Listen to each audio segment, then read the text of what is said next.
I want you to think about this here. In your entire lifetime, how much money has gone through your hands? How much? Let me explain to you what I mean by this. Maybe you made $73,000 last year, 28 years old. And the first time you got a check was 14 years old, it was $100. Add that whole thing up. You'll come out with a number, $493,000 or $1.9 million or $6.3 million, depending on who it is watching this video. The question is this: how much is left in your wallet? Truly, what is in your wallet? Not what's in your wallet with capital choice. I'm talking like really, what's in your wallet? What do you have left? How much savings do you have left? And if you're not too happy with this question, it's very simple. The reason why you don't have a lot of money left is because you don't know how to play the money game. Simple as that. So today in this video, I'm gonna cover with you 20 rules of money.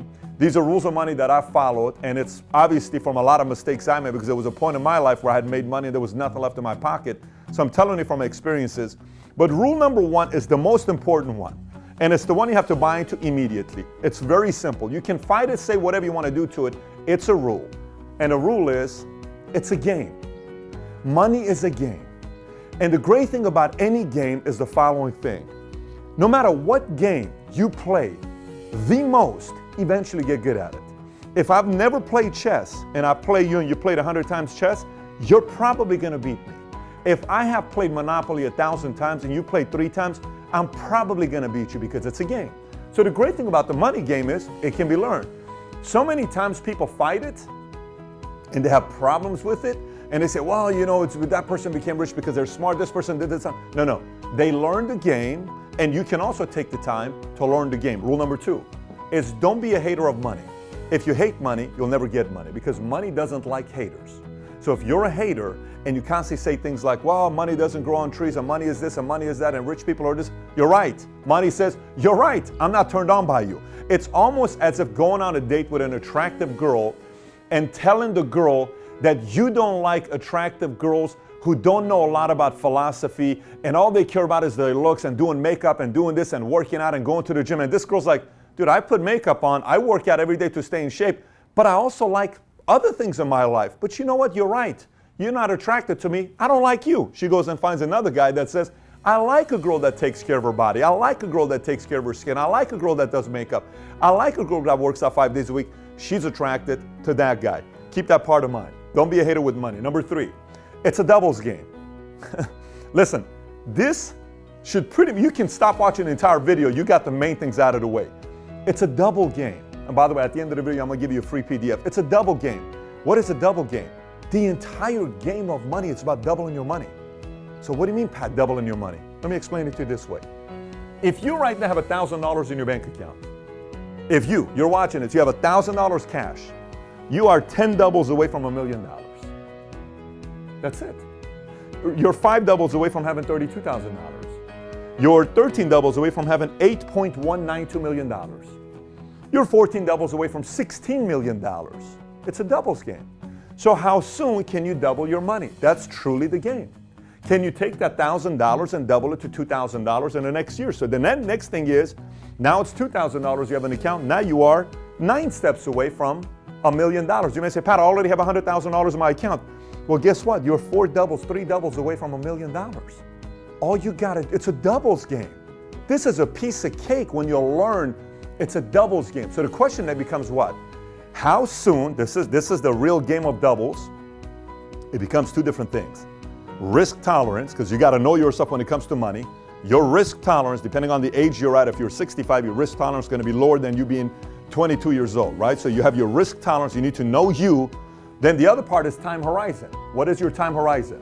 So time horizon could be, I want to have $1 million by 10 years from now. Great. If it's 10 years, what do you have right now? Then you have to play your doubles game. How many doubles do I have with the $17,000 to get to $1 million? It's a simple game that you can learn what to do. As long as you know your risk tolerance, you know your time horizon, what it is and what the amount is, then you're playing the doubles game. Number 4, seduction. Let me explain to you about seduction, okay? Listen, I use the analogy with ladies because it's just how it is, okay? Money likes to be seduced. Money's attracted to seducers. Just like a woman doesn't like a desperate man, money doesn't like desperate people. Money's not attracted to desperate people who want it so bad because they want to make this money and show it off to everybody. No. Money seduce. You need to seduce money. Seduce money, and all of a sudden money says, oof, I like this guy. I like this girl. Oh my gosh, I'm turned on to you. Don't let money seduce you. You seduce money. It's a seduction game. So whoever learns the seduction game with money, all of a sudden money starts coming from all over the place to you because money is turned on by people that know exactly what they're doing. Money likes investors who know what they're doing. Okay? A girl goes on a date with a guy that knows what he's doing, she's most likely to come back, and then there's experience. So learn how to seduce money. Once you learn this whole thing, you'll get better at this game as well. Next, timing. Timing when it comes down to money. Let me explain about timing. I'm not talking timing like this is the best time to invest into Snapchat or this is the best time to buy the IPO of Facebook and etc. I'm not talking that timing. Although that's a whole different conversation with timing. Timing, I'm talking about running a business. I'll give you an idea. There was a time where logically I had to cut down, okay, in my business. And I had to get rid of 2 or 3 employees. Logically, I had to cut down.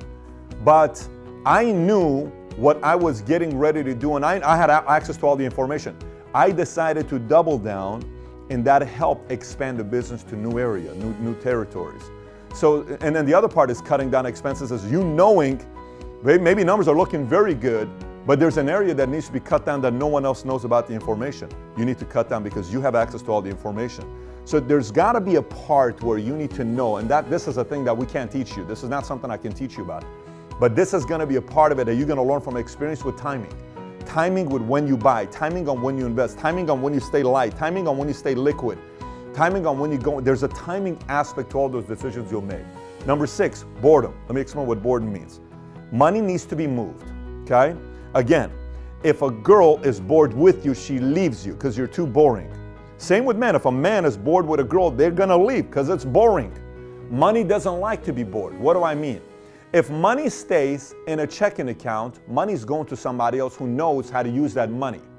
If money is just staying somewhere and it's not working, it's too boring, it goes to somebody else that knows what to do with money. So you got to make sure money's always moving. Money's always moving for you, always moving for you, always moving for you, always working for you, always out there doing something to create more money for you. Next, secret account. You always got to have a secret account. Let me tell you what a secret account is. It's an account that no one knows about. Your wife, your husband, your boyfriend, girlfriend, mom, dad, brother, sister. No one knows about this account. What is this account? It's a crisis account. A crisis account could be cash. A crisis account could be somewhere sitting down that no one knows about. Now I know you may say, Pat, you just talk about boredom, you talk about this. 2 complete different stories. You got to have a crisis account that's not your emergency fund. I'm not talking emergency fund that this is the right thing to do. I'm talking a crisis account. What saved the business when we were going through difficult times and our company's checking account went to $13,000. I have payroll, commissions, everything. $13,000. Where we're about to shut down the company. It's this close. We're about to shut down the company. What saved us was the crisis account that I had. No one knew about. That money showed up, put it back into the business, saved us. We lasted. We made it through the tough times. And now we're here where we are today. But it's because I had a secret crisis account no one else knew about. You always need to have a secret crisis account. Number 8, don't drive first class until you have $10 million in a bank account. I see so many people spending $2,000 on a flight where they can spend $400. Listen, I'm 6'4", 6'5", 240, and do you know how many times till today I've paid first class? 0. I don't pay first class. Other people pay for my first class, but I don't pay first class. I've been paid first class. I've flown first class many, many times because I have the miles or people pay for my flight. I don't pay first class. And why is that? Here's how I did the math. Now, obviously, I can afford to do it, no problem. But here's how I did the math. You're trying to tell me $2,000 for a first-class flight, and I can get $500 for the same flight. That $1,500 times 9 flights in a month, that's 9,000. That's 9 times what? $1,500 is $13,500, some number like that. You know what I can do with that number? That's 4 employees. That's marketing. That's expansion. Over a year, that's $200,000, $180,000. Why am I going to waste that money? That's an executive I can bring in. That's 2 incredible employees I can bring in. I don't pay first class. Other people pay first class. Once you get 10 million bucks and you want to do it, that's great. At that point, you may want to get yourself a private jet, but don't fly first class. Next, comp plan. Let me explain to you what I mean by comp plan. So, no matter what country you live in, okay, I get emails from 100 plus countries around the world, and Some of you guys and I talk through your communistic system, how you're upset, and you ask me what to do, and I tell you if it's not going to change, you have to leave. You have to leave a communistic regime you're a part of. Some of you are in socialistic places, France, taxes, Spain. You're upset with the taxes being at where it's at, and I tell you, if you don't see the horizon changing, you need to adjust. But regardless of where you're at, rule number one about your comp plan. Your comp plan of whatever country you live in is your taxes. Study how you get taxed because that's your comp plan. And let me explain to you why the comp plan in America does so well. A lot of people say things like this. They'll say, you know what? I can't believe the tax structure in America benefits business owners. And you know, why is it that they benefit business owners? Because business owners create jobs. If you created jobs, we'd give you a tax benefit. If there wasn't a tax benefit, an incentive for business owners, then who's going to create jobs for all these millions of people that need jobs? So you may say, well, Pat, if the incentives for business owners, shouldn't I be a business owner? Yes. Every single episode's about you becoming an entrepreneur. Yes, you ought to be a business owner. You ought to be an entrepreneur because it benefits you in your comp plan. It benefits you in your comp plan. And position yourself properly by knowing what your comp plan is. Rule number 10, end of the world mentality. Listen, CNN, MSNBC, Fox, Susie Orman, Dave Ramsey, whatever these names you want to go through, all of these names, put them all together. You know what they get paid to do? They get paid to sell crisis. Because if it happens, you got to be ready for it, okay? And so what happens a lot of times is people get afraid and they think it's the end of the world. And like that 2008 when the market crisis took place, the market went all the way down to 6,000 some, Dow Jones did, everybody started pulling their money out. It's at $21,000 today, 21,000 points today. Imagine if you left the money in. How much compounding money was lost? Simply because you thought it was the end of the world. Simply because you thought there was a nuclear world that was going to happen all over the world. By the way, let me explain to you. If truly a nuclear war is going to happen, do you really think your money matters? Come on. We're not going to exist. So you got to act as if there's no nuclear war that's going to take place and panic so much when everybody tells you everything. And you got to learn how to manage those times when 90% of the world thinks it's the end of the world. You got to be ready. So how do you do that? Let me explain. I was part of the community that it's always the end of the world until I realized how you become wealthy is during this time. During this time when it's the end of the world, you know who wins? Those who have cash. This is why it's important to have cash set aside. And I'm not talking boredom money. I'm talking cash set aside when it's the end of the world for you to buy stuff. Every time crisis takes place, a lot of people become wealthy. A lot of people become wealthy because everything's on sale. Everything's on sale when there's crisis. People sell their exotics because they can't afford it. People sell their artwork for 1/5 of a price. Homes sell for 1/2 of a price. Investments, all these things is for sale during the time when there's the end of the world type of mentality. So you got to have a strategy for this time. Some say market's about to tank again in the next 2-3 years. I don't know if it is going to tank in the next 2-3 years. Here's what I do know. It's going to tank in the next 20 years, and I'm ready for it. I have to be ready for it because there's going to be opportunities. You also got to be ready for it. Number 11, study your politicians, especially your president. Let me explain to you why. You got to know what your politician and your local community is going to do and what their philosophies are.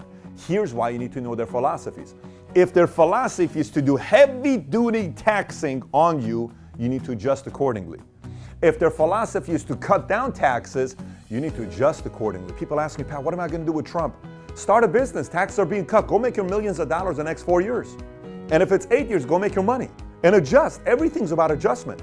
But you can't not know what their philosophies are. You need to know the philosophies of the politicians in your community. Number 12, study smart investors, but don't be too religious about them. Like, for instance, you ought to read everything Warren Buffett's got. Read every single thing Warren Buffett's got. Every single thing. Read any of the books that he's got, go read them. Because what he's going to teach you is his way of thinking, his mindset. He's going to teach you the way he's thinking. Like some people said, why did Warren Buffett spend $35 million to buy silver 6 years ago? And why did he all of a sudden, why does he not do any technology and stays away with it? You know, and why does he? These are philosophies. The thing that you got to respect about Warren Buffett, when he says, I don't do technology, he didn't do technology. So he stuck to a philosophy long enough until it worked. Study smart investors. Number 13, play your game. Don't compare. Let me explain. This is extremely problematic to a lot of people because let's just say on this doubles game, you're here. And let's just say your cousin is here. Why are you comparing yourself to him? You need to play your doubles game. Let's say you're here. Let's say your best friend is here. It's not the same game. He's 4 doubles ahead of you. It's not the same game. You just got to make sure you play your game.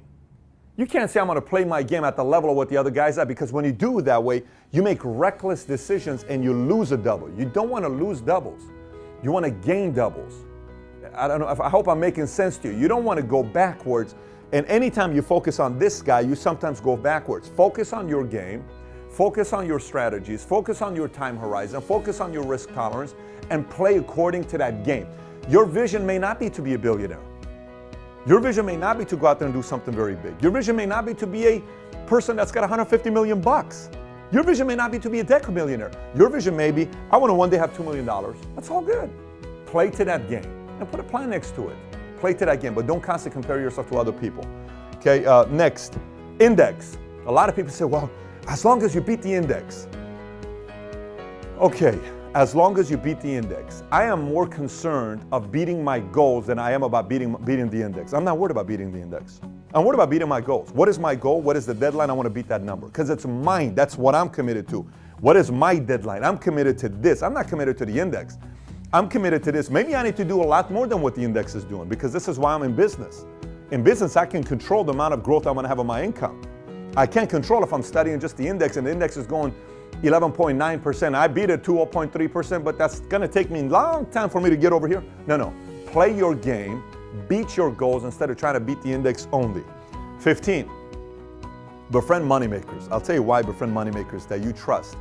If you're around other people that know how to make money, you're going to make money. It's just kind of how things work out.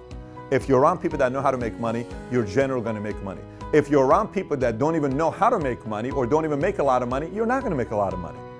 You know, so know who you're going into business with, know who you're doing things with. Sometimes things seem too sweet or sexy and all this stuff, but you don't know the person. I don't touch any of that stuff. It's important for me to know who I'm going to be doing business with. I hire very slowly, very slow. I fire very fast. The moment I'm done with somebody, boom, gone. 4 people we fire in a day, no problem. I can't do this. The tolerance is not in the right place. We can't do this. We need to move on. But I hire slowly, especially the higher up it is. The more I travel with the person to get to know them. Same exact thing when it comes down to here. Whoever you're going to do business with, befriend them. Travel with them. If somebody's extremely wealthy, go to dinner with them. Get to know their wife. See how they're around their kids. Kind of see their standards of living, see their discipline, see their behavior, and then say, I like this person. I like what their friends say about him. I like how his cousin talks. I like how this is a person I can do money and business with. Number 16, diversification is for absolute sissies, okay? So if you're a sissy and your risk tolerance is very low, it's okay. It's okay to be a sissy. A lot of people are sissies. But if you truly want to create wealth and you're wondering why in your lifetime you've worked for 17 years and you don't have a single penny and you've made $617,000, yet you only have $6,000 to show for, there's a problem there. There's a problem there. What is the problem? Diversification is a great concept to sell for these expert financial advisors that are playing every single thing safe and all these other things. Yes. Now, for those of you that are watching this and you're 73 years old, diversification may be good for you if you already have hit your goal of $6 million and you're where you're at. You're 62 years old. I respect the fact that you've already hit your numbers. That's solid.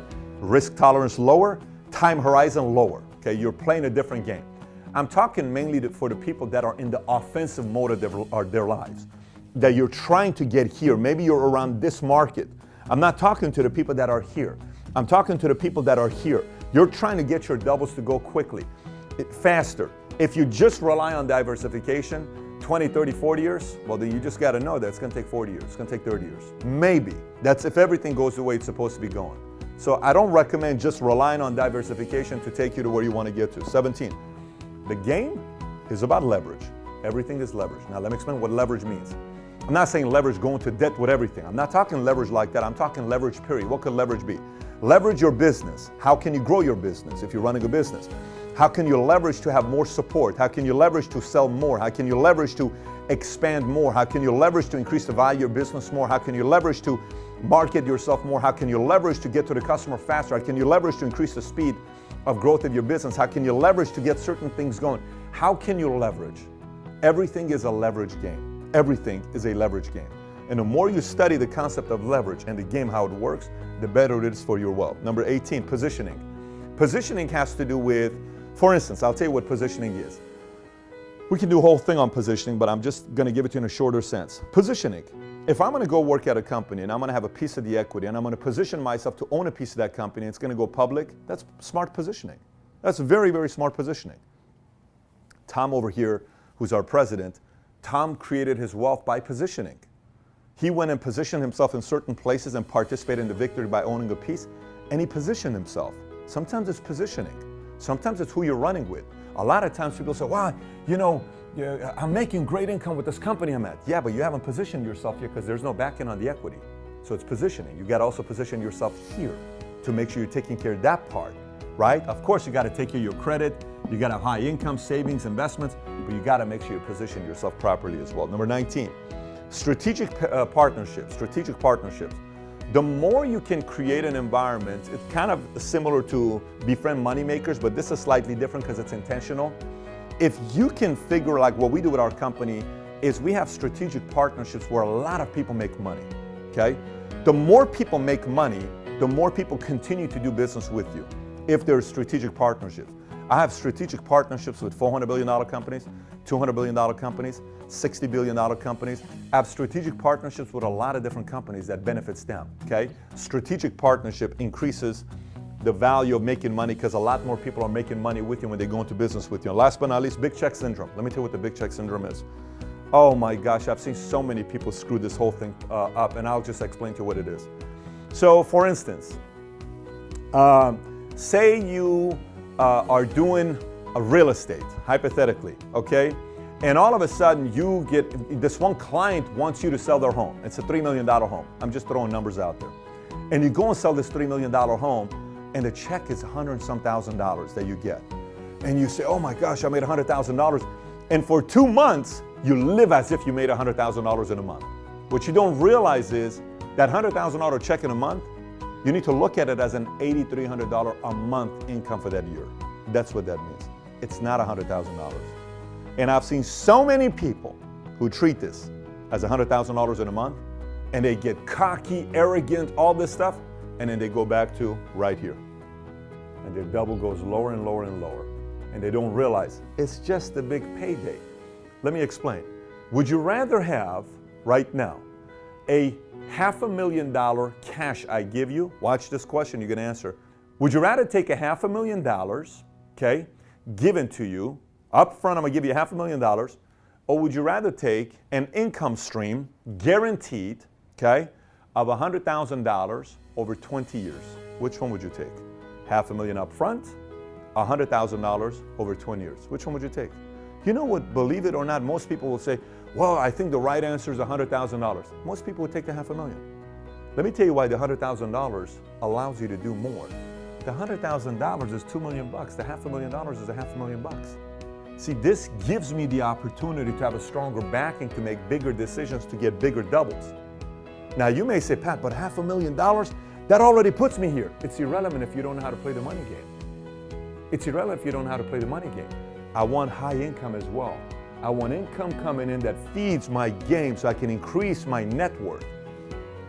This is a very, very important game. So don't get too crazy about big check syndrome and all of a sudden fall for it and lose everything that you got, because it can totally mess up with your net worth and you work all the way back to your double. So